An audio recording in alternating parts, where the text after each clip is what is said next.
A'udzubillahi minasyaitonir rajim. Bismillahirrahmanirrahim.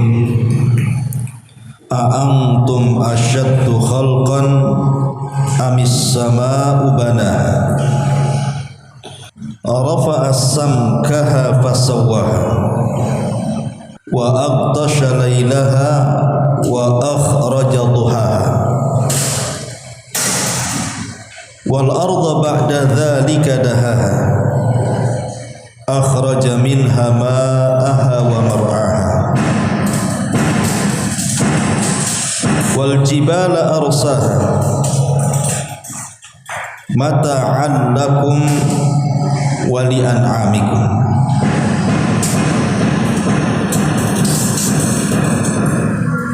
Di sini Allah Subhanahu wa taala berfirman, apakah penciptaan kamu yang jauh lebih hebat ataukah langit yang telah dibangunnya? Dia telah meninggikan bangunannya lalu menyempurnakannya,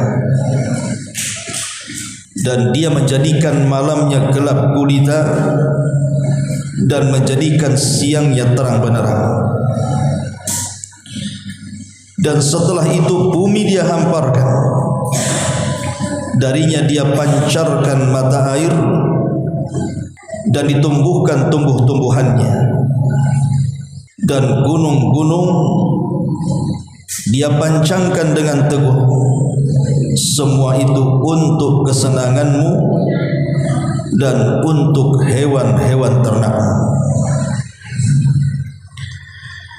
Ma'asyiral muslimat yang dimuliakan Allah Subhanahu wa taala, ayat ini surah An-Nazi'at ayat 27 dan seterusnya tadi yang kita baca, ini adalah dalil akal untuk mematahkan hujah orang-orang yang mengingkari hari kebangkitan. Karena ayat ini tentu khitabnya pertama kali adalah kepada orang-orang musyrik Arab. Karena surah An-Nazi'at ini kan Makkiyah. Artinya yang dikhitab ayat ini adalah orang-orang musyrik yang ada di zaman Nabi SAW, musyriku Quraisy. Lah orang-orang musyrik Quraisy itu mereka tidak yakin adanya hari kebangkitan. Bahkan mereka kemudian menentang dan mengatakan kami mati dan kami hidup itu hanya sekedar waktu saja, waktu yang berjalan, dan tidak ada namanya hari kebangkitan itu. Maka kemudian Allah Subhanahu wa taala ingin mengajak berfikir kepada mereka bahwa Allah sanggup membangkitkan siapapun dari makhluknya. Kemudian Allah Subhanahu wa taala katakan, a'antum asyaddu khalqan amis sama'u banaha. Apakah penciptaan kamu jauh lebih hebat dibandingkan penciptaan langit yang telah dibangun Allah? Mana hebat? Ketika Allah menciptakan langit atau ketika Allah menciptakan kamu? Ya tentu kita katakan langit jauh lebih hebat dibandingkan penciptaan kita. Coba kalau seandainya ibu punya alat teropong, kemudian meneropong langit, maka ibu akan melihat berbagai macam makhluk Allah yang ada di langit itu. Dari planet-planetnya, galaksi-galaksinya, bahkan banyak planet-planet itu yang jauh lebih besar dibandingkan bumi yang kita pijak, dan jumlahnya tidak bisa dihitung. Belum lagi keanehan-keanehan yang ada di langit. Adanya awan yang terbang, turunnya hujan dari langit, belum lagi para malaikat yang ada di langit, dan berbagai macam makhluk yang ada di langit. Sedahsyat itu langit, tentu penciptaannya lebih hebat dibandingkan Allah menciptakan kita. Maknanya kalau seandainya Allah sanggup menciptakan langit, maka Allah juga sanggup membangkitkan kamu. Itu makna ayat ini. Ma'asyiral muslimat yang dimuliakan Allah Subhanahu wa taala, sebenarnya dalil-dalil tentang adanya hari berbangkit ini sangatlah banyak. Salah satunya adalah di mana Allah Subhanahu wa taala berfirman di dalam Al-Qur'anul Karim surah Yasin ayat 78 dan seterusnya. Wa daraba lana mathalan wa nasiya khalqa qala man yuhyil idhama wa hiya ramim qul yuhyiha alladhi ansha'aha awwala marratin wa huwa bikulli syai'in alim alladhi ja'ala lakum minasy syajaril akhdhari naran fa idza antum minhu tuqidun awalaysa alladhi khalaqas samawati wal ard biqadirin an yakhluqa mithlahum bala wa huwal khallaqul alim. Dan dia, maksudnya Allah, telah membuat perumpamaan bagi kalian dan dia lupa kepada kejadiannya. Dia berkata, siapa yang akan menghidupkan tulang belulang yang telah hancur luluh itu? Maka katakanlah, ia akan hidupkan oleh Tuhan yang menciptakannya kali pertama kali, dan dia maha mengetahui tentang segala makhluk, yaitu Tuhan yang menjadikan untukmu api dari kayu yang hijau, maka tiba-tiba kamu nyalakan api dari kayu itu. Dan tidaklah Tuhan yang menciptakan langit dan bumi itu berkuasa menciptakan yang serupa dengan itu. Benar, dia berkuasa dan dialah maha pencipta lagi maha mengetahui. Maka ayat ini juga sama. Awalaysa alladhi khalaqas samawati wal ardi qadirin an yakhluqa mithlahum, kata Allah. Bukankah yang menciptakan langit dan bumi itu sungguh mampu menciptakan yang semisal itu? Jadi kalau Allah Subhanahu wa taala mampu dan sanggup menciptakan langit dan bumi dengan berbagai macam makhluk yang ada di antara keduanya, maka Allah sangat mudah untuk menciptakan kita. Ma'asyiral muslimat yang dimuliakan Allah Azza wa Jalla, ada 3 alasan atau tidak 3 dalil akal lah bahasa kita, secara akal, bahwa kebangkitan itu pasti terjadi. Dalil yang pertama adalah dalil penciptaan kita sendiri, dan itu dicantumkan dalam surah Al-Mu'minun ayat 14, 15 dan 16.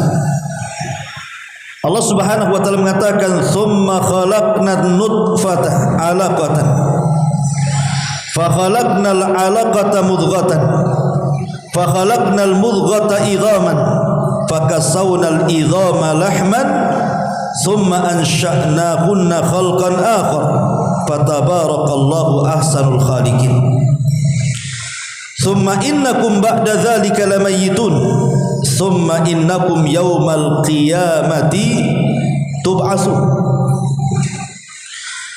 Kemudian air mani itu kami jadikan segumpal darah, lalu segumpal darah itu kami jadikan segumpal daging, dan segumpal daging itu kami jadikan tulang belulang, lalu tulang belulang itu kami bungkus dengan daging, kemudian kami jadikan dia makhluk yang berbentuk lain. Maha suci Allah, pencipta yang paling baik. Kemudian sesudah itu sungguh kamu sekali-kali benar-benar akan dimatikan. Kemudian setelah itu sekali-kali kalian pasti dibangkitkan. Ini dalil yang pertama, bahwa Allah Subhanahu wa taala sanggup membangkitkan kita, diambil dari proses penciptaan manusia. Dulu kita tidak ada, Siapa yang mengadakan kita?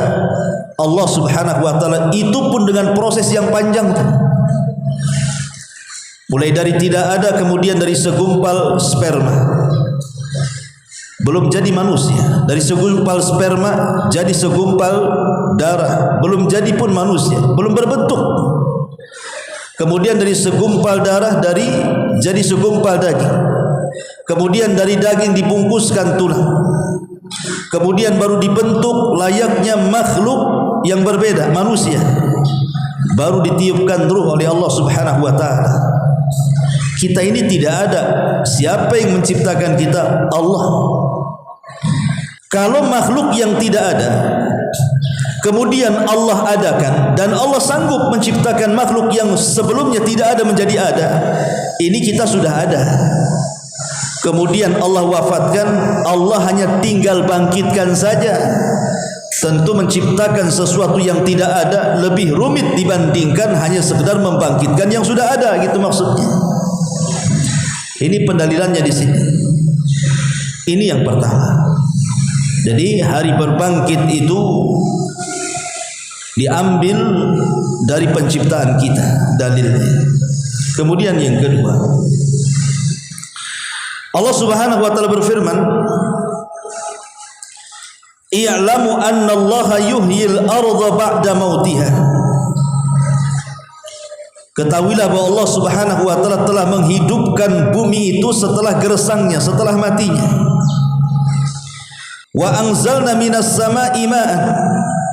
Dalam ayat yang lain, dan kami turunkan dari langit itu air. Biqadarin, dengan kadarnya. Fa amsaknahu fil ardi, kemudian kami tahan air itu dalam bumi. Wa inna ala dhahabi bihi laqadirun, dan kami sanggup menghilangkan air dalam bumi ini sehingga kita tidak bisa mendapatkan air sama sekali.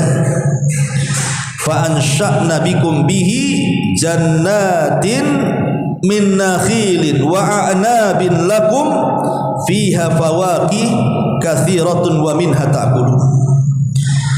Kemudian dari bumi yang gersang yang terkena air hujan itu, kami tumbuhkan untuk kalian berbagai macam pepohonan.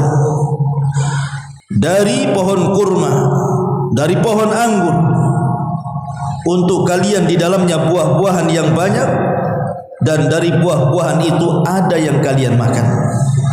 Ini dalil yang kedua, bahwa tidak mustahil bagi Allah Subhanahu wa taala membangkitkan setelah kematian kita.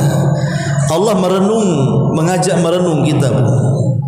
Coba ibu lihat ke tanah lapang yang gersang, tidak ada satupun tumbuhan. Tiba-tiba kemudian tanah gersang itu Allah hujani. Setelah Allah Subhanahu wa taala hujani, tiba-tiba tanah gersang itu menjadi subur, hijau, penuh dengan rumputan. Pertanyaannya, siapa yang menumbuhkan rumput itu? Kapan pula biji rumput ada di situ? Kalau Allah Subhanahu wa taala sanggup menciptakan ataupun membangkitkan rumputan dari tanah yang gersang, yang sebelumnya tidak ada rumput, tiba-tiba banyak rumput, belum lagi rumput itu dengan berbagai macam jenis dan rupa.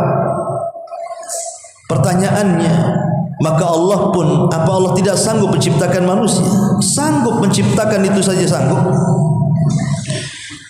Maka ini dalil yang kedua, bahwa adanya hari kebangkitan. Lihat di bumi yang gersang ini, kemudian turun hujan, tiba-tiba tumbuh berbagai macam tanaman dan buah-buahan. Berarti Allah sanggup menciptakan sesuatu yang tidak ada menjadi ada. Ini manusia sudah ada, tinggal dibangkitkan saja. Maka Allah lebih mudah lagi, karena tidak menciptakan lagi, hanya membangkitkan saja. Ini tanah gersang ini enggak ada sama sekali rumputnya. Tiba-tiba dihujani tumbuh rumput, kan dari tidak ada menjadi ada tuh namanya tuh. Ini saja sanggup, apalagi yang sudah ada tinggal dibangkitkan saja. Ini dalil yang kedua. Dan dalil yang ketiga adalah surat yang kita baca ini, surah An-Nazi'at, di mana Allah Subhanahu wa taala mengatakan, a antum asyaddu khalqan amis sama'u banaha. Apakah penciptaan kamu, hei manusia, lebih hebat ataukah langit yang telah kami bangunnya? Lihat langit, rafa'a samkaha fasawwaha. Dia telah meninggikan bangunannya lalu menyempurnakannya. Langit itu berada di atas ketinggian, tidak ada tiang yang menyanggahnya, tapi langit tidak jatuh. Pada langit itu bentuknya bangunan. Siapa yang menjadikan langit itu tidak jatuh tanpa ada sanggahan tiang? Coba Allah Subhanahu wa ta'ala. Wa aghtasha lailaha wa akhraja duhaha. Dan dia menjadikan langit itu menjadi gelap karena malamnya dan menjadi terang karena siangnya. Karena di langit itu ada bulan dan matahari. Dan itu qudratullah azza wa jalla. Bagaimana kehebatan Allah Subhanahu wa ta'ala dalam kekuasaannya. Kemudian Allah Subhanahu wa ta'ala bicara soal bumi juga. Wal arda ba'da dzalika daha. Setelah kalian lihat langit, sekarang lihat bumi. Lihat ke bumi. Wal arda ba'da dzalika daha. Dan setelah itu bumi dihamparkan sehampar-hamparnya. Akhraja minha ma'aha wa mar'aha. Dan darinya dia pancarkan air, dan darinya pula ditumbuhkan tumbuh-tumbuhan. Kemudian wal jibala arsah, lihat bumi, di situ ada gunung-gunungnya. Apa fungsi gunung? Wal jibala arsaha, dan gunung-gunung itu dipancangkan dengan teguh untuk menjadi pasak bumi, supaya bumi tidak bergerak, supaya bumi stabil, supaya manusia bisa berjalan di atasnya. Lah itu semua kuasa-kuasa Allah itu untuk siapa? Mata'an lakum wa li'an'amikum.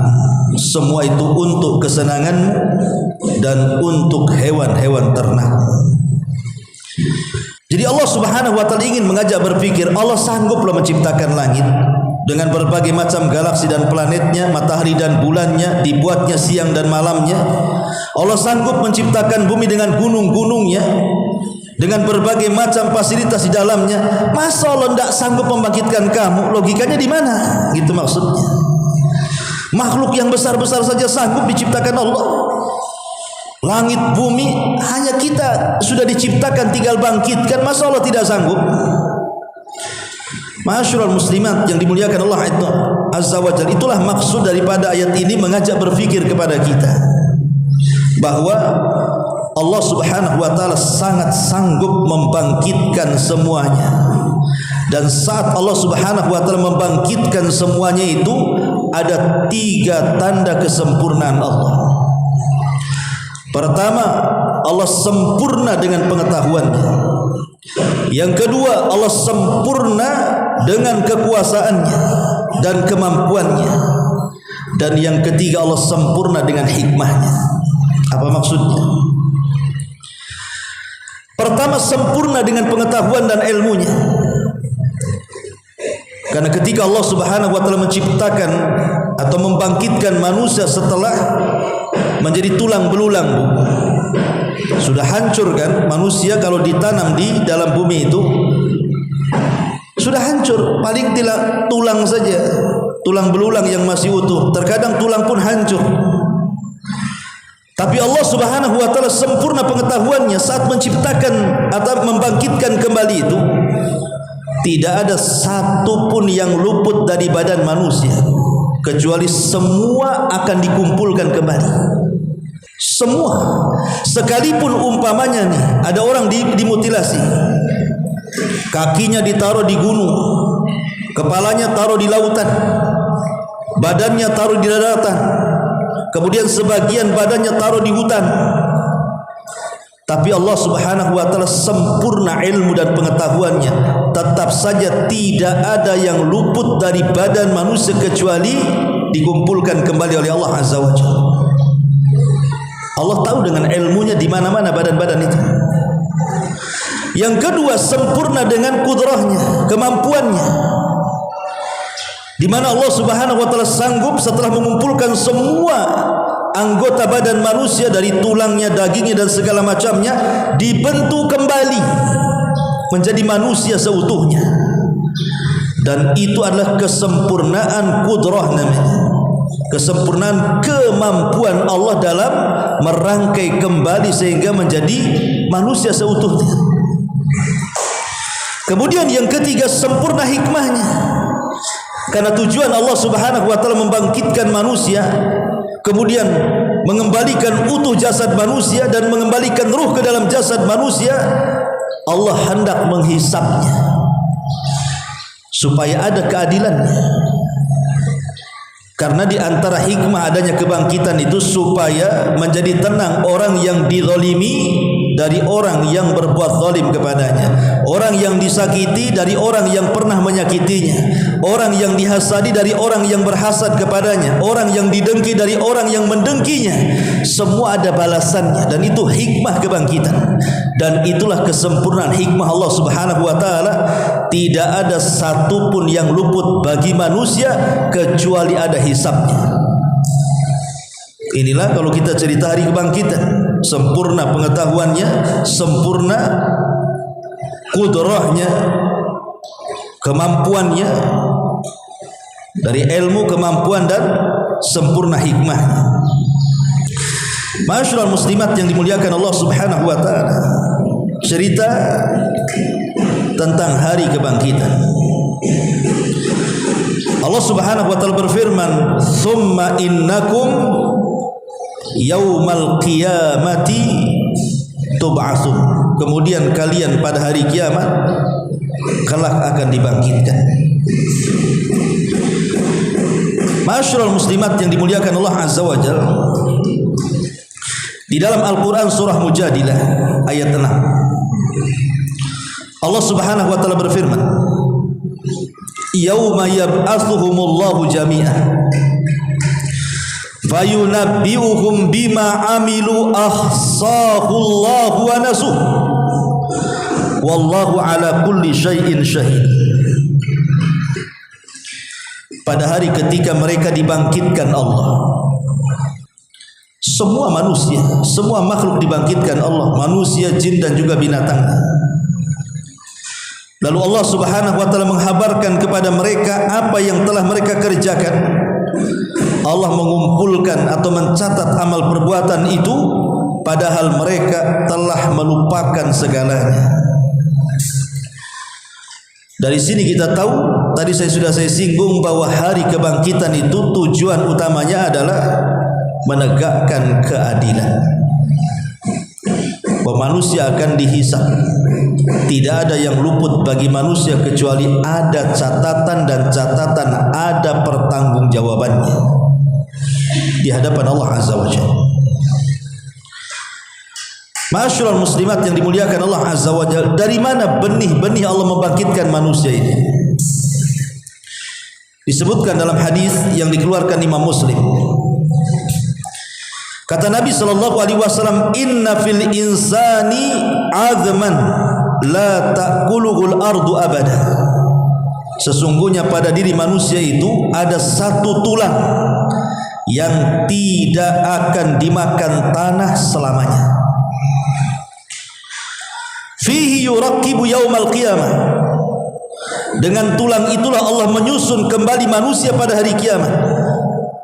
Qalu, para sahabat bertanya, "Ayyu admin huwa ya Rasulullah?" Rasul, tulang apakah itu yang dengan tulang itu kita semua akan dibangkitkan? Maka Nabi SAW mengatakan, "Ajbul dzambi." Tulang itu adalah tulang ekor-ekor kalian. Berarti tulang ekor kita ini, dari situlah kita akan dibangkitkan, dan disitulah benihnya. Terkadang tulang ekor ini, Bu, tidak bisa dilihat dengan mata, mungkin dengan alat gitu ya, baru nampaklah tulang itu. Tapi yakinlah bahwa tulang itu tidak akan hancur. Sehebat apapun kiamat dibangkitkan, tulang itu satu di antara 7 makhluk yang Allah tidak akan hancurkan pada hari kiamat. Ada 7 makhluk yang Allah tidak akan hancurkan pada hari kiamat. Salah satunya adalah tulang ekor manusia, karena dari situlah benih kebangkitan kita. Ma'asyiral muslimat yang dimuliakan Allah Azza wa Jalla, lalu siapa manusia yang pertama kali dibangkitkan? Dalam sebuah hadis yang dikeluarkan Imam Muslim, Rasulullah SAW bersabda, "Ana sayyidu waladi Adam yaumal qiyamah wa awwal man yunshaqqu anhul qabr." Kata Rasul, aku adalah penghulu anak Adam pada hari kiamat. Akulah yang akan pertama keluar dari kuburan. Dari sini kita tahu siapa manusia pertama dibangkitkan? Nabi sallallahu alaihi wasallam. Nabi Muhammad sallallahu alaihi wasallam itulah manusia yang pertama kali keluar dari kuburnya. Ma'asyiral muslimat yang dimuliakan Allah Azza wa Jalla, setelah manusia dibangkitkan, dalam kondisi apa mereka? Kemana mereka? Dan bagaimana manusia setelah dibangkitkan itu? Nabi sallallahu alaihi wasallam mengatakan dalam hadis juga yang dikeluarkan Imam Muslim, kata Rasul, yuhsyarun nas yaumal qiyamati khufatan uratan ghurlan wa fi riwayah buhman. Manusia akan dikumpulkan pada hari kiamat dalam keadaan tidak beralas kaki, tidak berpakaian, dan kembali tidak dikhitan, dan dalam riwayat tidak ada satu harta pun di badan, alias seperti bayi yang baru dilahirkan, tidak bawa apa-apa. Kalau seperti ini kondisinya, semua orang ditelanjangi oleh Allah Subhanahu wa taala tanpa pakaian, secara otomatis kan yang satu dengan yang lainnya akan melihat aurat yang lainnya. Laki-laki akan melihat aurat wanita dan wanita akan melihat aurat laki-laki, karena semua telanjang. Kita aja di dunia malu. Ibu kalau telanjang keluar disangka orang gila, padahal waras kan, karena biasanya yang seperti itu orang gila biasanya. Kalau orang waras pakai baju. Tapi nanti pada hari kiamat semua orang telanjang, tidak pakai pakaian, tidak pakai celana, tidak ada satupun yang menempel di badan. Makanya Ummul Mukminin Aisyah radhiyallahu anha bertanya dan mengatakan, ya Rasulullah, ar-rijal wan nisa yang duru ba'duhum ila ba'din. Rasul, laki-laki dan perempuan seluruhnya telanjang, apakah sebagian mereka akan melihat aurat sebagian yang lainnya? Maka Nabi SAW mengatakan, al-amru asyaddu min an yuhimmahum dhalik ya Aisyah. Perkaranya dahsyat wahai Aisyah, sehingga mereka tidak sempat memikirkan apa yang kau pikirkan, katanya. Manusia enggak terpikir itu, kok berpikir pula. Menunjukkan apa? Dahsyatnya ini. Dahsyatnya kondisi hari kebangkitan itu. Makanya Allah Subhanahu wa taala sampai mengatakan dalam surah Abasa itu kan, fa idza ja'atis sakha yauma yafirrul mar'u min akhi wa ummihi wa abi wa sahibatihi wa bani likulli imri'in minhum yauma idzin sya'nun yughni. Dan pada hari datangnya suara yang memekikkan telinga-telinga, maksudnya tiupan sangkakala. Pada hari ketika manusia lari dari saudaranya, dari ibu bapanya, dari istri anak-anaknya, setiap orang dari mereka pada hari itu mempunyai urusan yang cukup menyibukkan bagi mereka. Kenapa mereka lari? Bukankah ibu kalau di dunia ketemu suami senang, suami ketemu ibu juga senang, kita ketemu orang tua senang, ketemu anak senang, anak ketemu orang tua senang? Kenapa nanti hari kebangkitan satu dengan yang lainnya tidak mau ketemu? Suami lihat istrinya lari, lari lihat istri lihat suaminya lari, anak tengok orang tuanya lari, orang tua tengok anaknya lari. Kenapa? Ada apa? Padahal di dunia mereka ingin dekat, di akhirat pula ketakutan. Karena pada waktu itu manusia ketakutan kalau seandainya pahala mereka diambil orang lain. Suami takut pahalanya diambil istrinya, istri takut pahalanya diambil suaminya, anak-anak takut pahala diambil orang tuanya, orang tua takut pahala diambil anaknya. Makanya masing-masing menjauh tuh. Karena boleh jadi selama di dunia ibu dengan suami kurang melaksanakan haknya, atau suami ke ibu kurang melaksanakan haknya, sehingga kekurangan hak inilah yang akan dituntut kelak pada hari kiamat. Jadi kalau suami nanti ketemu ibu, ibu nuntut hak ibu di akhirat, dia tidak mau, makanya dia lari. Atau sebaliknya, suami ketemu ibu, ibu pun lari karena takut semasa di dunia ibu tidak memberikan hak yang cukup kepada suami, suami hendak mengambil haknya di akhirat. Makanya kemudian masing-masing lari satu dengan yang lainnya. Yauma yafirrul mar'u min akhi wa ummihi wa abi wa sahibatihi wa bani likulli imri'in minhum yauma idzin sya'nun yughni. Adapun orang yang pertama kali diberikan pakaian, disebutkan dalam hadis Bukhari, Nabi SAW mengatakan, inna awwala man yubsa yaumal qiyamah Ibrahim. Sesungguhnya orang yang pertama kali diberikan pakaian pada hari kiamat adalah Nabi Allah Ibrahim alaihi salatu wassalam. Dan yang dimaksud pakaian ini maksudnya apa? Pakaian yang dikenakan ketika meninggal dunia. Bukan kayak pakaian ibu-ibu kayak sekarang, bukan. Tapi pakaian yang dimaksud kelak kita akan dipakai pakaian kelak itu pada hari kiamat, maksudnya pakaian yang ketika ibu pakai saat mati, kain kafan. Karena Nabi SAW mengatakan, al-mayyit yub'atsu fi thiyabihi allati yamutu fiha. Seorang mayit itu akan dibangkitkan dengan pakaian yang dikenakan ketika kematian. Ibu pakai apa kalau mati? Ya pakai kain kafan. Makanya kenapa kemudian kalau kita membungkus mayat itu cari kain kafan yang bagus, yang tebal, yang lebar gitu, supaya ketika dibangkitkan dia memakai pakaian yang ketika ia mati. Ma'asyiral muslimat yang dimuliakan Allah Subhanahu wa taala, keadaan manusia ketika digiring ke padang mahsyar setelah kebangkitan. Al-Imam Al-Bukhari meriwayatkan sebuah hadis, innakum mulaqullah khufatan uratan musyatan ghurlan. Sesungguhnya kalian akan menjumpai Allah dalam keadaan tidak beralas kaki, tidak berpakaian, berjalan kaki dan tidak dikhitan.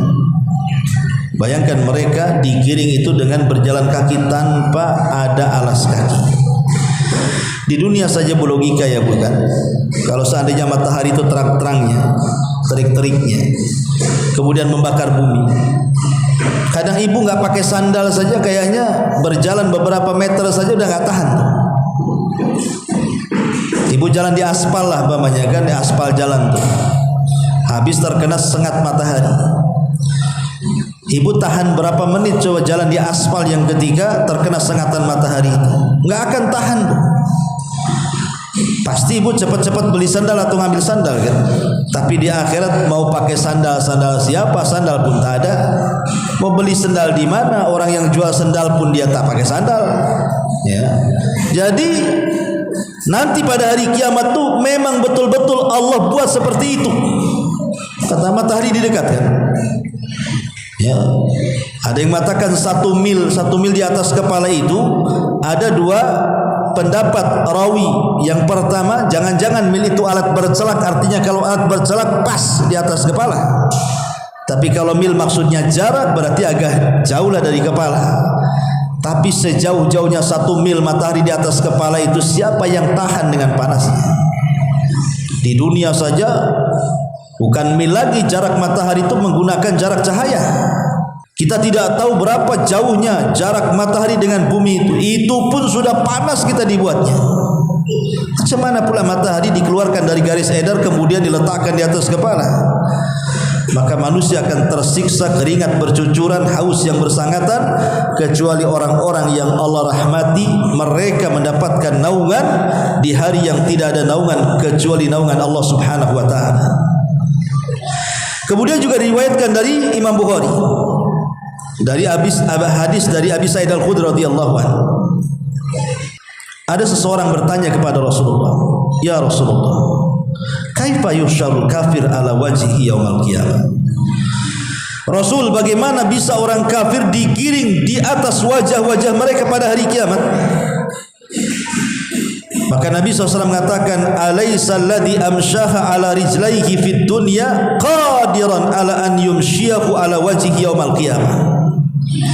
Kata Nabi, bukankah Rabb yang membuat seseorang berjalan di atas kedua kakinya di dunia mampu untuk membuatnya berjalan di atas wajahnya pada hari kiamat? Allah mampu itu semuanya. Tidak mungkin Allah Subhanahu wa taala tidak mampu. Dan ini pernah saya jelaskan pada ibu-ibu kan dulu, bagaimana kondisi manusia saat dibangkitkan. Ada yang dibangkitkan itu tiba-tiba dia sedang bertalbiyah, labbaik Allahumma labbaik. Sebab ketika mati dia sedang haji atau umrah dan sedang bertalbiyah. Ada orang yang kemudian ketika dibangkitkan tahu-tahu baca Quran pula dia. Boleh jadi saat kematiannya dia sedang baca Quran. Ada orang yang ketika dibangkitkan sedang azan pula. Boleh jadi ketika dia azan dia meninggal. Ada orang yang ketika dibangkitkan tiba-tiba solat Allahu Akbar. Boleh jadi saat kematian di dunia dia sedang solat. Dan begitu seterusnya, sebagaimana Nabi SAW mengatakan, yub'atsu kullu 'abdin 'ala ma mata 'alaihi. Setiap hamba kelak akan dibangkitkan berdasarkan kondisi meninggalnya. Seperti apa kondisi meninggalnya? Kalau kondisi meninggalnya ibu gantung diri, maka dibangkitkan tiba-tiba talinya sedang menggantung dia. Kalau ketika mati ibu sedang menusuk-nusuk urat nadi untuk bunuh diri, maka saat dibangkitkan pun sedang mengiris-iris urat nadinya tuh. Kalau saat dia meninggal karena minum racun, maka saat dibangkitkan pun dia sedang minum racun, dan begitu seterusnya. Orang itu akan dibangkitkan sesuai dengan kondisi meninggalnya. Maka dari sini kata para ulama, berdoalah kepada Allah agar kita betul-betul meninggal di atas ibadah, husnul khotimah, supaya saat dibangkitkan itu kita sedang berzikir, kita sedang baca Quran, kita sedang sholat, kita sedang sedekah, kita sedang beribadah. Minta kepada Allah. Ibu berdoa kepada Allah, ya Allah jangan wafatkan aku kecuali aku sedang sholat, aku sedang baca Quran, aku sedang puasa. Begitu minta kepada Allah Azza wa Jalla. Tidak ada yang mustahil bagi Allah. Allah kemudian mengabulkan doa kita, akhirnya kita mati dalam kondisi sedang beribadah kepada Allah Azza wa Jalla, dan itu tanda husnul khotimah. Ma'asyiral muslimat yang dimuliakan Allah Subhanahu wa taala. Keadaan manusia atau kondisi padang mahsyar dulu kita jelaskan. Dalam sebuah hadis yang dikeluarkan Imam Bukhari dan juga Muslim, Nabi mengatakan, yusyarun nas yaumal qiyamah ala ardi bayda afra ka kursatin naki laisa fiha alamun li ahad. Hari kiamat kelak manusia akan dikumpulkan di bumi yang sangat putih seperti bundaran yang yang datar, tidak ada tanda bangunan milik siapapun di atasnya. Jadi ketika Allah Subhanahu wa taala mengatakan dalam surah Ibrahim ayat 48, yauma tubaddalul ardu ghairal ardi was samawat wa barazu lillahil wahidil qahar. Pada hari ketika bumi diganti dengan bumi yang lainnya, dan demikian pula langit juga, dan mereka semua di padang mahsyar berkumpul menghadap ke hadirat Allah yang Maha Esa lagi Maha Perkasa. Di sini ada kalimat yauma tubaddalul ard, pada hari di mana bumi akan ditukar. Maka Rasul mengatakan hari kiamat kelak manusia akan dikumpulkan di bumi yang sangat putih. Jadi bumi baru yang kelak akan menjadi bumi kita menginjak di padang mahsyar itu bukan bumi yang ini dihilangkan kemudian bumi yang lain datangkan, tidak. Bumi yang kita pijak ini pula bumi tempat kita dikumpulkan. Dan bumi tempat kita dikumpulkan di mana? Di Palestina. Jadi letak bumi nanti padang mahsyar itu setelah dirubah bumi ini semuanya, itu berada di Palestina. Karena Palestina itu adalah ardul mahsyar wal mansyar, bumi di mana kita akan dikumpulkan pada hari kiamat dan akan dibangkitkan pada hari kiamat di situ, dan akan disebar pada hari kiamat di situ. Lah ketika kemudian Allah merubah bentuk bumi yang kita pijak ini menjadi putih bersih seperti tepung, maka ketika itu Allah Subhanahu wa taala datarkan bumi sedatar-datarnya, sehingga tidak ada yang meninggi, tidak ada yang merendah, tidak ada bukit, tidak ada gunung, tidak ada lembah, rata serata-ratanya, tidak ada alamat sama sekali. Kalau sekarang masih ada lah, ibu cari alamat, tinggal ngapalin rumahnya di belakang toko mana, di belakang rumah siapa, di warung mana, ada tanda panahnya, ke sini ke Nagoya, ke sini Batu Haji, ke sini ke Bengkong, ke sini ke Tiban. Senang kita cari alamat. Tapi nanti pada hari kiamat bumi sudah tidak ada ma'lam di ahad, kata Rasul. Tidak ada yang bisa mengetahui arah kemana jalan, karena semua sama gitu ya, datar, warnanya putih seperti tepung. Lah ketika itu manusia dikumpulkan di satu tempat. Setelah dikumpulkan di satu tempat, baru Allah dekatkan matahari di atas kepala. Baru setelah matahari di atas kepala, maka mulailah manusia berkeringat bercucuran. Ada yang keringatnya sampai 70 hasta. Sampai kalau ada kapal dijalankan bisa tuh jalan di atas keringat, saking banyaknya. Masyaallah muslimat yang dimuliakan Allah Subhanahu wa taala. Lah ketika itu manusia belum dipisah-pisahkan, masih jadi satu. Dari mulai Adam sampai yang terakhir mati itu masih jadi satu, dikumpulkan di padang mahsyar. Baru setelah itu Allah pisah-pisahkan. Ya. Mana di antara kalian pemimpin yang adil? Keluar kalian, kumpul di sono. Nanti keluar para pemimpin yang adil itu. Nanti kumpul sebelah sana. Mana di antara kalian yang ketika di dunia bersedekah sembunyi-sembunyi, yang tangan kanannya bersedekah, tangan kirinya tidak tahu? Keluar kalian. Kumpul di situ. Mana di antara kalian yang menjaga kesucian kalian sehingga kalian tidak berzina? Keluar. Mana di antara kalian yang malam-malam kemudian bangun berzikir kepada sampai menangis meneteskan air mata? Keluar. Dikumpulkan jadi satu di situ. Kemudian setelah dikumpulkan jadi satu, mereka pun diberikan naungan Arsyur Rahman. Sab'atun yudhilluhumullahu fi dhillihi yawma la dhilla illa dhilluh. Ada 7 kelompok yang akan mendapatkan naungan di hari yang tidak ada naungan kecuali naungan Allah Azza wa Jalla. Kemudian yang lainnya, hei orang-orang yang menyembah sapi, kumpul kau di situ. Tuh sapimu di sana. Hei orang yang nyembah batu, kumpul di sana. Tuh batunya. Hei orang yang nyembah apa itu, ular sendok tuh apa tuh, kumpul di sana. Jadi nanti manusia itu akan dikumpulkan bersama sesembahan-sembahannya. Disitulah nanti mulailah berkelompok-kelompok manusia itu. Nanti di situ tampak orang-orang yang diberikan nikmat oleh Allah dan orang-orang yang diberikan azab oleh Allah Subhanahu wa taala. Bahkan sesama orang-orang yang beriman saja, ketika ada orang yang melihat nikmatnya banyak gitu kan, karena mungkin ketika di dunia dia banyak ujiannya, kemudian dia sabar dan dengan kesabarannya dia meminta pahala Allah.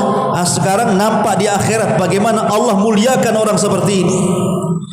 Lah orang-orang yang di dunia mereka senang nikmat melihat teman-temannya yang mereka di atas kenikmatan di akhirat tetapi di atas musibah di dunia, mereka mengatakan, ya Rabb, bangkitkan aku ke bumi biar aku pun ingin seperti mereka dan kau kelepaskan kulit dan tulang biar aku mendapatkan kesabaran seperti mereka. Cemburu satu dengan yang lainnya tuh. Tapi mustahil, kata Ali radhiyallahu an, al-yaum yaumul amal wa ghadan yaumul hisab. Kalau ingin beramal sekarang waktunya, sebab nanti setelah kematian tidak ada lagi amal yang ada hisab. Percuma walaupun mereka mengatakan laula akhartani ila ajalin qarib la asaddaqa wa aku minas salihin. Ya Allah, hidupkan sesaat ke bumi, aku janji aku akan bersedekah, aku janji aku menjadi orang-orang yang saleh. Bisa? Mustahil. Kalla innaha kalimatun huwa qailuha. Itu hanya angan-angan kalian saja. Nah, sekarang hadapi hisab kalian. Ma'asyiral muslimat yang dimuliakan Allah Azza wa Jalla, dan banyak peristiwa-peristiwa yang memang luar biasa yang akan terjadi kelak pada hari kebangkitan.